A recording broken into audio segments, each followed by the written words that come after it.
New York, the family of the late Shirley Jackson has authorized a novel inspired by her classic The Haunting of Hill House. Elizabeth Hand's A Haunting on the Hill is scheduled to come out in fall 2023. It's the first time Jackson's estate has approved an original narrative based on the author's work. In conversations with Liz, we have become convinced that she will continue our mother's work in a style and form compatible with Shirley's, Jackson's son Laurence Jackson Hyman said in a statement released Thursday through Hand's publisher, Mulholland Books.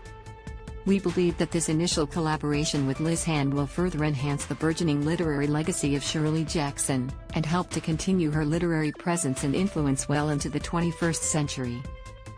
The literary standing of Jackson, who died in 1965 at age 48, has risen sharply over the past decade, with the author widely praised as a master of suspense, horror and psychological insight.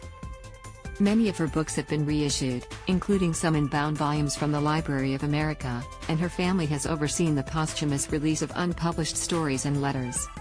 In 2007, the family approved the establishment of the Shirley Jackson Awards for Outstanding Achievement in the Literature of Horror, the Dark Fantastic, and Psychological Suspense.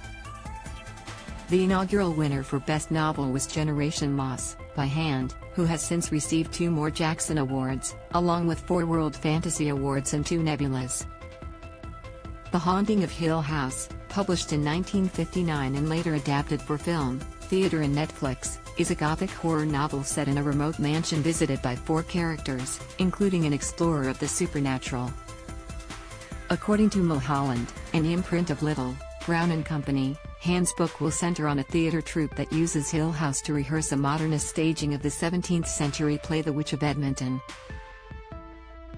I started reading Shirley Jackson's work when I was 9 years old and have never stopped returning to it, Hand, 65, said in a statement. Her mordant wit and insight into the darkest chambers of the human heart shaped me, first as a reader and then as a writer. I am thrilled and honored beyond measure to have this opportunity to revisit Hill House, and I hope that others who love Jackson's work as much as I do will accompany me on that journey.